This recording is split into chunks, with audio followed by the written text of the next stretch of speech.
Hello students, welcome to विनिकस्ट online classes. आज हम लोग करेंगे इकोनॉमिक्स का सेकेंड चैप्टर कि 1950 से लेके 1990 तक जो बेसिकली इकोनॉमिक प्लानिंग किया गया था उसकी हम बात करेंगे। तो पिछली क्लासेस में हमने एग्रीकल्चर के बाद बात कर ली थी, एग्रीकल्चर में किस तरह से डेवलपमेंट हुए थे, ग्रीन रेवोल्यूशन है किस तरह से एग्रीकल्चर सेक्टर में एक तरह से बहुत बड़ा चेंजेस डेवलपमेंट आया था, उसके हमने मेरिट्स डिमेरिट्स सारी चीज़ों को कर लिया है। आज हम बेसिकली इंडस्ट्री और फॉरेन ट्रेड है उनके बारे में डिस्कस करेंगे। तो चलिए स्टार्ट करते हैं। सबसे पहले हम इंडस्ट्री डेवलपमेंट की बात करते हैं। आपको पता होगा कि जब फर्स्ट हमारी इकोनॉमिक प्लान बना था तो उसके अंदर बेसिकली जो एग्रीकल्चर सेक्टर के डेवलपमेंट पर ज़्यादा ध्यान दिया गया, ज़्यादा रिसोर्सेज को एलोकेट किया गया। लेकिन ये भी सही है कि अगर हमें अपनी इकोनॉमी को डेवलप करना है, जॉब अपॉर्चुनिटी इंक्रीज करनी है, तो क्योंकि जो इंडस्ट्रीज होती है उसमें जो जॉब अपॉर्चुनिटी होती है ज़्यादा स्टेबल होती है, ज़्यादा रेट से होती है। और साथ ही साथ अगर हमें मॉडर्नाइजेशन करना है तो हमें इंडस्ट्री सेक्टर को जरूर डेवलप करना पड़ेगा ताकि इकोनॉमी डेवलप हो सके, पैसा इकोनॉमी में आ सके। तो इसीलिए हमारे देश की जो गवर्नमेंट ने डिसाइड किया कि अब हम जो इंडस्ट्री को डेवलपमेंट पे ज़्यादा फोकस करेंगे और साथ ही साथ मल्टीपल यानी कि डाइवर्सिफिकेशन भी करेंगे, यानी कि बहुत सारे नए नए इंडस्ट्रीज भी ओपन करेंगे। क्योंकि इंडिपेंडेंस के टाइम पे हमारे जो इंडस्ट्री थे basically cotton textile industry, jute industry और जो हैवी इंडस्ट्री की बात करें आयरन इंडस्ट्रीज में, तो उसमें केवल दो ही थे, जमशेदपुर में और एक कोलकाता में। तो बाकी जो बहुत तरह के डिफरेंट जो टाइप की इंडस्ट्री थे वो डेवलप नहीं हो पाए थे। तो इसीलिए हमने डिसाइड किया कि अब हम बेसिकली क्या करेंगे, मल्टीपल हर एक सेक्शन के तरह तरह के जो इंडस्ट्री है उस डाइवर्सिफाइड को हम डेवलपमेंट को मेन फोकस करेंगे। तो इसमें सबसे पहले हम बात करते हैं role of public sector in industrial development. कि स्टार्टिंग में इंडस्ट्री को डेवलपमेंट करने में जो गवर्नमेंट है यानी कि जो पब्लिक सेक्टर है उनका बहुत ही इंपॉर्टेंट रोल था। इसके पीछे रीजन क्या था? सबसे पहले रीजन क्या था? Shortage of capital with the private sector. देखिए उस टाइम पे जो प्राइवेट सेक्टर थे वो बहुत ही लिमिटेड थे। आपने एक दो ही नाम सुने उनके, टाटा बिरला। तो उनके पास, प्राइवेट सेक्टर के पास इतना कैपिटल ही नहीं था, इतना पैसा ही नहीं था कि वो इंडस्ट्री की डेवलपमेंट पे तरह तरह की इंडस्ट्री को ओपन कर सके। तो मेन रीजन इसीलिए सरकार को क्या करना पड़ा, उसमें जो मेन इंपॉर्टेंट रोल प्ले करना पड़ा, लीड करना पड़ा। ताकि इकोनॉमी को डेवलप करना है तो हमें इंडस्ट्रीज को डेवलप करना ही पड़ेगा और प्राइवेट लोगों के पास इतना पैसा नहीं था, तो इसीलिए सरकार ने बहुत इंपॉर्टेंट रोल प्ले किया। दूसरा, lack of the incentive for private sector. अब ध्यान से देखिए कि जितने भी प्राइवेट सेक्टर होती है, प्राइवेट लोग का मेन एम क्या आता है? Profit maximisation. अगर उन्हें किसी चीज में प्रॉफिट नहीं लगेगा, उन्हें उसमें डेवलपमेंट की अपॉर्चुनिटी नहीं लगेगी, तो सीधी सी बात है वो अपने फंड को इन्वेस्ट करेंगे ही नहीं। तो उस टाइम पे हमारे इंडस्ट्री में, हमारे जो इंडिया के अंदर इंडस्ट्रीज नाम की इतनी कोई डेवलपमेंट नहीं थी, कोई चीज नहीं था। और इंडस्ट्रियल प्रोडक्ट भी मार्केट में बिकेंगे कहाँ, यानी कि मार्केट बहुत ही ज्यादा श्रिंकेज था, बहुत छोटा मार्केट था कि इंडस्ट्रियल गुड्स को हम मैन्युफैक्चर तो कर लेंगे बट उसको बेचने के लिए हमारे पास मार्केट ही नहीं था, क्योंकि इंडियन मार्केट के अंदर इंडस्ट्रियल गुड्स की इतनी डिमांड ही नहीं थी, क्योंकि इंडस्ट्री ही डेवलप नहीं हुए थे। तो प्राइवेट सेक्टर जो लोग इन्वेस्ट कर भी सकते थे उनको भी कोई खास इंसेंटिव नहीं मिला, मोटिवेशन नहीं मिला, प्रॉफिट नजर नहीं आया, इसीलिए उन्होंने इन्वेस्टमेंट इसमें नहीं किया। बट गवर्नमेंट को वो डेवलप करना था, उसको आगे बढ़ाना था, तो गवर्नमेंट को ही इसीलिए इंपॉर्टेंट रोल प्ले करना पड़ा। तीसरा, हम बात करें सोशल वेलफेयर की, तो हम सभी जानते हैं, देखो जो गवर्नमेंट होती है, गवर्नमेंट की जो इंडस्ट्री होती है, उनका मेन एम क्या होता है? सोसाइटी का वेलफेयर जो प्राइम एम होता है, प्रॉफिट उनकी सेकेंडरी मोटिव होती है। तो सोसाइटी में वेलफेयर हो सके, लोगों को बेसिक नेसेसिटी की चीजें मिल सके, इसीलिए भी ज्यादा से ज्यादा रिस्पॉन्सिबिलिटी सरकार को अपने ऊपर लेनी पड़ी। तो ये तीन बेस रीजन थे जिसके कारण ना चाहते हुए भी गवर्नमेंट को एक इम्पॉर्टेंट रोल लीडर की तरह प्ले करना पड़ा ताकि इंडस्ट्री को डेवलप किया जा सके। और जो बेसिक इंडस्ट्रीज है, आयरन, स्टील, उनके ऊपर ज्यादा जो रिस्पॉन्सिबिलिटी थी वो सरकार की ही थी, सरकार ही उनको बेसिकली चला रही थी। क्योंकि प्राइवेट के पास एक तो कैपिटल नहीं था, दूसरा जिनके पास पैसा भी था उनको कोई मोटिवेशन नहीं था, क्योंकि मार्केट इतना बड़ा उस टाइम पे नहीं था। अब हम बात करते हैं इंडस्ट्रियल पॉलिसी रेजोल्यूशन। आपको पता होगा कि फर्स्ट इंडस्ट्रियल पॉलिसी जो बनी थी 1948 में बनी थी, बट 1948 के बाद इकोनॉमिकली, पॉलिटिकली काफी सिनेरियो चेंज हो गए थे, बहुत सारे जो सिचुएशन चेंज हो गए थे। इसीलिए जो सेकंड पॉलिसी है 1956 में बनाया गया, कि रेजोल्यूशन पास किया गया।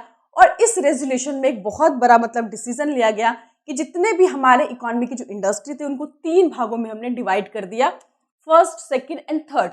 तो फर्स्ट इंडस्ट्री वो थे, फर्स्ट कैटेगरी के अंदर वो इंडस्ट्री थे जिनकी ओनरशिप बेसिकली किसके पास थी? सरकार के पास, यानी कि पूरी तरह से ओनरशिप मैनेजमेंट सरकार के पास होगी।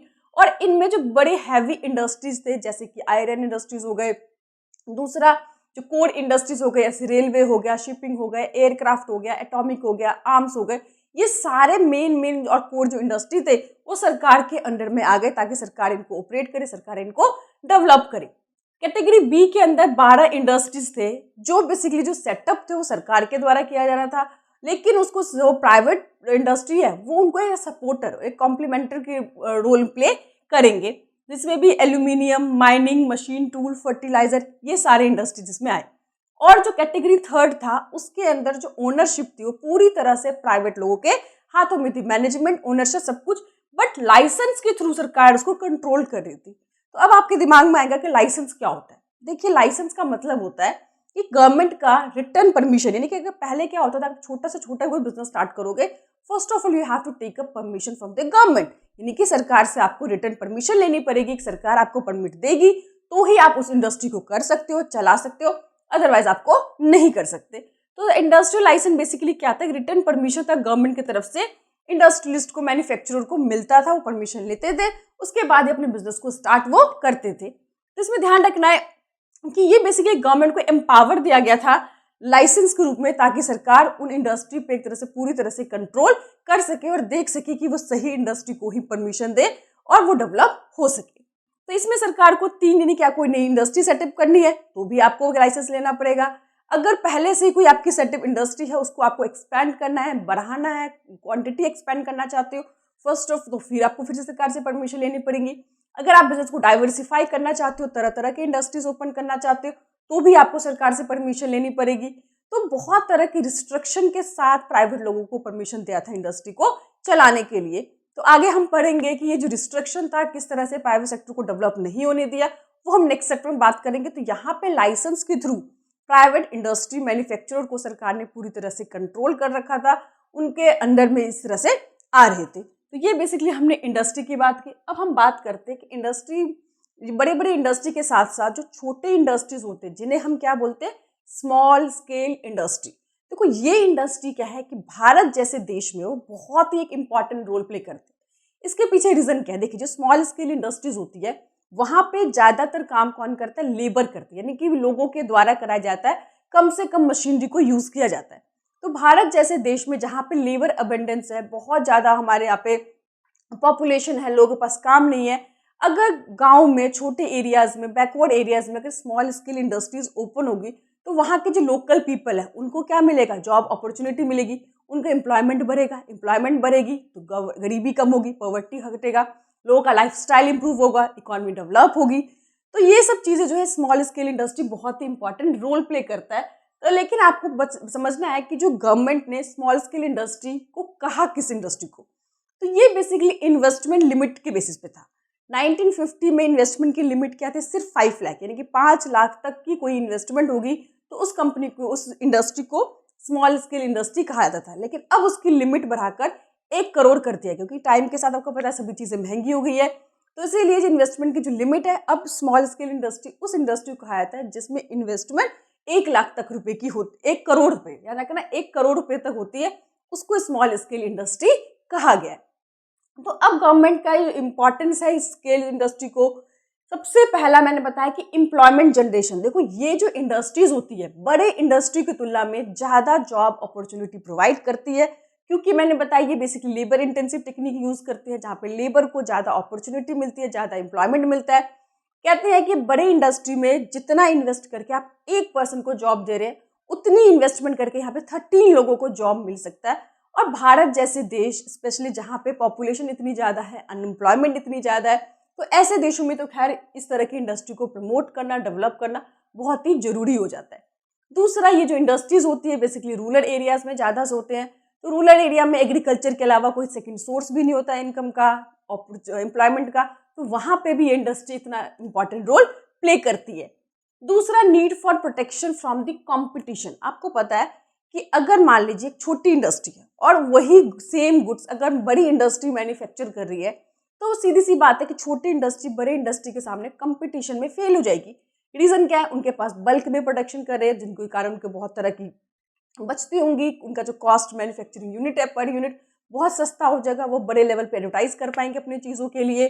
तो जिसके कारण जो हमारी जो स्मॉल स्केल इंडस्ट्री है वो उस कॉम्पिटिशन में स्टैंड नहीं कर पाएगी। तो इसीलिए इनको क्या जरूरत है कि सरकार उनको प्रोटेक्शन दे कंपटीशन से, और कुछ ऐसे प्रोडक्शन को रिजर्व कर दे, यानी कुछ ऐसे चीजें जो केवल स्मॉल स्केल इंडस्ट्री ही मैन्युफैक्चर करे, ताकि उनको बड़े बड़े जो फर्म्स हैं, बड़े बड़े जो इंडस्ट्री है, उनके साथ compete ना करना पड़े, कंपटीशन ना करना पड़े, और ताकि वो अपने सामान को इजीली बेच सके।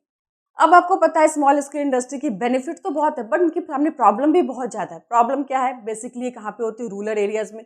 रूरल एरिया में पावर की प्रॉब्लम होती है, फाइनेंस की प्रॉब्लम होती है, प्रॉपर ट्रांसपोर्टेशन नहीं होती, कई बार उनको रॉ मटेरियल नहीं मिलता। तो ये सब बेसिकली प्रॉब्लम को देखा गया है, और इसीलिए सरकार क्या करती है कि जो भी पर्सन स्मॉल स्केल इंडस्ट्री को रूरल एरिया से बैकवर्ड एरिया में स्टैब्लिश करना चाहते हैं, सेटअप करना चाहते हैं, सरकार उन्हें कई तरह के बेनिफिट्स देती है। जैसे सबसे पहले तो टैक्स में बेनिफिट देती है, टैक्स में छूट देती है।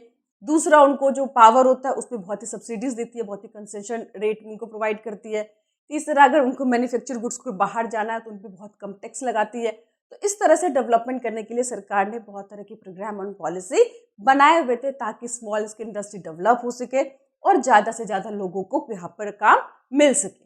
तो ये स्मॉल स्केल इंडस्ट्री के बेनिफिट और प्रॉब्लम्स हमने डिस्कस कर लिया। तो ये पूरा हमने क्या करा इंडस्ट्री के बारे में, कि इंडस्ट्री की रेजोल्यूशन जो 1956 है उसमें कैसे इंडस्ट्री कैटेगराइज किया गया, लाइसेंस के द्वारा कैसे सरकार ने जो प्राइवेट इंडस्ट्रीज है उनको कंट्रोल किया हुआ था। फिर हमने पब्लिक सेक्टर का इंपॉर्टेंट रोल पढ़ा, स्मॉल स्केल इंडस्ट्री की बात की। तो अब हमारा जो टॉपिक है वो है फॉरेन ट्रेड। तो चलिए समझते पहले कि फॉरेन ट्रेड का मतलब क्या होता है। देखिए, फॉरेन ट्रेड का मतलब होता है कि एक देश यानी कि दूसरे देशों के साथ, रेस्ट ऑफ द वर्ल्ड के साथ जो भी इंपोर्ट या एक्सपोर्ट कर रहा है, तो ये हमारा क्या हो गया फॉरेन ट्रेड। यानी कि विदेशों के साथ, जो अपने भारत है कि बाकी दुनिया में जो भी देश है उनके साथ जो भी इंपोर्ट या एक्सपोर्ट कर रहा है, वो सब किस में आते हैं? फॉरेन ट्रेड के अंदर आते। अब आपको हमने जो 1950 की बात करें तो उस टाइम पे हम लोगों ने मेन जो हमारे फॉरेन ट्रेड का बात करें तो केवल वर्ल्ड ट्रेड के अंदर 1.78% से भी कम कंट्रीब्यूशन हमारे देश का था अगर ट्रेड में। दूसरा, हम लोगों ने इंपोर्ट सब्स्टिट्यूशन की पॉलिसी अडॉप्ट की थी। अब इंपोर्ट सब्स्टिट्यूशन होता क्या है? अब आपको पता होगा कि हमें आज़ादी मिल गई थी, हमारे देश में इंडस्ट्रीज डेवलप नहीं थे, तो हमारे देश की सरकार ने सोचा कि अभी हम नई नई इंडस्ट्री को डेवलप कर रहे थे, अगर मान लीजिए कि अगर हम क्या करेंगे फॉरेन से सामान को आने देंगे तो हमारे जो डोमेस्टिक मैन्युफैक्चर्ड गुड्स होंगे उसको लोग खरीदेंगे ही नहीं। रीज़न क्या है कि हमारे जो गुड्स हैं वो इतनी फाइन क्वालिटी के नहीं होंगे, हो सकता है थोड़ी महंगे भी हो क्योंकि हमने अभी भी इस्टेब्लिश किया अपनी इंडस्ट्री को। बट फॉरेन इंडस्ट्री के गुड्स क्या होंगे, उनकी क्वालिटी हमसे अच्छी होगी, उनके प्राइस हमसे लो होंगे, क्योंकि कई तरह वो बड़े स्केल पे प्रोड्यूस करते हैं, हाईटेक टेक्नोलॉजी यूज़ करते हैं, काफ़ी टाइम से कर रहे हैं, तो सस्ते भी सामान को बेच सकते हैं। तो इसीलिए हमने डिसाइड किया कि हम फॉरेन गुड्स के साथ अपने गुड्स को कॉम्पीट नहीं करने देंगे, और हमने एक तरह से क्या करा, उनको रोके रखा कि फॉरेन गुड्स को अपने इंडिया में नहीं आने दिया, और उसके जगह हमने इंपोर्ट सब्स्टिट्यूशन को अपनाया। इंपोर्ट सब्स्टिट्यूशन स्ट्रेटेजी क्या था कि जो भी गुड्स हमें चाहिए हम बाहर से ना मंगाएं, बल्कि उसी गुड्स को अपने यहाँ पे मैन्युफैक्चर करें, और अगर हम वो मैन्युफैक्चर नहीं कर सकते तो उनके जगह सब्स्टिट्यूट ढूंढो कि उनके जगह और हम क्या यूज कर सकते हैं, ताकि हमारे जो बने हुए गुड्स है वही हम यूज करें, दूसरे देशों पे हमारी डिपेंडेंसी है वो कम हो। और दूसरा, जो हम लोग जो देखो, अब दूसरे देशों से ट्रेड करोगे तो आप उनकी जो पेमेंट करोगे वो उस देश की करेंसी में करोगे, है कि नहीं है? तो हमारे पास इतने फॉरेन रिजर्व भी नहीं थे, और हम रिजर्व को यूज भी नहीं करना चाहते थे दूसरे देश से गुड्स को खरीदने के लिए। तो इसीलिए हम लोगों ने क्या पॉलिसी अपनाई, इंपोर्ट सब्स्टिट्यूशन। ठीक है, तो ध्यान रखना कि दो चीजों के लिए हमने अपनाई। पहला, सेल्फ रिलायंस के लिए, यानी कि ताकि हम इंडिपेंडेंट हो सके। मान लीजिए आपको कोई चीज की जरूरत है, बाहर वाले अगर आपको पूरा कर रहा है तो उसमें जरूरत ही नहीं पड़ेगी कि आप अपने यहाँ पे मैन्युफैक्चर करो। और अगर हम इंडस्ट्री मैन्युफैक्चर नहीं करेंगे तो हमारे देश में डेवलपमेंट कैसे होगी, मॉडर्नाइजेशन कैसे होगी, जॉब अपॉर्चुनिटी कैसे क्रिएट होगी, ठीक है, जीडीपी कैसे बढ़ेगा। तो इसीलिए हम सेल्फ इंडिपेंडेंट होने के लिए, दूसरे पर डिपेंडेंस कम हो हमारी, और हम अपने आप को डेवलप कर सके। दूसरा, जो भी हमारे पास प्रीशियस फॉरेन रिजर्व है उसको सेव करने के लिए, कि जो चीज़ें हम इनिशियली नहीं बना सकते थे, केवल उन्हीं चीज़ों को हम बाय करें, बाकी चीज़ें जो हम मैन्युफैक्चर कर सकते हैं, जिनकी हमें नॉलेज है, जो रिसोर्सेज हमारे पास है, उनको हम यहीं पे बनाएंगे, ना कि बाहर से उनको आने देंगे। और इसीलिए सरकार ने प्रोटेक्शन की पॉलिसी अपनाई कि फॉरेन गुड्स को इंडिया में नहीं आने दिया, और अगर वो आते भी थे तो उनके ऊपर बहुत ज़्यादा टैक्स लगाते थे, ताकि वो चीज़ें इतनी महंगी हो जाए कि इंडियन वैसे ही उसको खरीद ना पाए। बेसिकली डिस्करेज करने के लिए हमने इंपोर्ट को, ठीक है। अब हमके मेथड्स, अब सरकार ने मेथड क्या अपनाए, अब हमें ये तो पता चल गया कि हमें रोकना है सरकार को, बट सरकार रोकेगी कैसे? सरकार ने इसके लिए दो पॉलिसी अपनाई। सबसे पहले टैरिफ। देखो टैरिफ क्या होता है कि बाहर से जो भी गुड्स आ रहे हैं उसके ऊपर इतना सरकार ने टैक्स लगा दिया कि वो चीज़ें इंडिया में आते इतनी महंगी हो गई कि आम लोग उसको अफोर्ड नहीं कर पाएंगे, खरीद नहीं पाएंगे, और अल्टीमेटली उन्हें क्या, जो डोमेस्टिक मैन्युफैक्चरिंग गुड्स है उन्हीं को यूज करना पड़ेगा। ये सरकार की स्ट्रेटेजी थी, पॉलिसी थी, ताकि डोमेस्टिक गुड्स की डिमांड बढ़ सके, उसको मार्केट को एक्सपेंड करने के लिए। और दूसरा उन्होंने कोटा सिस्टम अपनाया। कोटास क्या होता था कि अगर मान लो कोई भी फॉरेन से गुड्स मंगाता है तो उसकी लिमिट डिसाइड कर दी कि भाई 1% इससे ज्यादा गुड्स को बाहर से नहीं मंगा सकता, चाहे जरूरत भी होगी तो भी नहीं मंगा सकता। एक लिमिट स्टैंडर्ड डिसाइड कर दिया था ताकि फॉरेन गुड्स ज्यादा हमारे देश में ना आए। तो इस तरह से सरकार ने प्रोटेक्शन पॉलिसी अपनाई, जिससे हमें बहुत फायदा हुआ। हमारे डोमेस्टिक मैन्युफैक्चर गुड्स को मार्केट मिला, हमारे गुड्स जो है मार्केट में काफी चले, इससे हमें फायदा हुआ। नई नई इंडस्ट्री हुए, डाइवर्सिफिकेशन इंडस्ट्री डेवलप हुए, लोगों को जॉब अपॉर्चुनिटी मिली, इकोनॉमी के अंदर जीडीपी बढ़ा और लोगों का लाइफस्टाइल भी इम्प्रूव धीरे धीरे होने लगा। तो अगर हम बात करें अब क्रिटिकल अप्रेजल की, यानी कि 1950 से लेकर 1990 तक हमारे इंडस्ट्री की डेवलपमेंट की, तो अब हम बात करेंगे क्या चेंजेस आए। यानी कि 1950 में जहां हम केवल 2-4 इंडस्ट्री हमारे इकोनॉमी में थे, 1990 तक आते आते मल्टीपल डाइवर्सिफिकेशन, तरह तरह की इंडस्ट्री को हमने डेवलप किया। तो सबसे पहले हम बात करेंगे हमारा जीडीपी जो कंट्रीब्यूशन है, यानी कि जीडीपी के अंदर पहले इंडस्ट्री का जो कंट्रीब्यूशन था वो बहुत नॉमिनल था, बहुत कम था। लेकिन पहले कितना था, केवल 11.8% 1950 में, अब बढ़कर 24.6 हमारा इंक्रीज हो गया है। हमारी एनुअल ग्रोथ रेट इंडस्ट्री की बात करें तो अराउंड 6% थी, जो काफी सेटिस्फैक्टरी थी। दूसरा, जो इंडियन इंडस्ट्री थी काफी डाइवर्सिफाइड हुई, तरह तरह के इंडस्ट्रीज ओपन किए गए, उसको डेवलप करने का मौका मिला। इसके लिए सरकार ने प्रोटेक्शन पॉलिसी अपनाई थी। देखा ना कि टैरिफ और कोटाज लगा दिए थे ताकि हमारी जो खुद की डोमेस्टिक इंडस्ट्री है वो डेवलप हो सके, वो आगे बढ़ सके।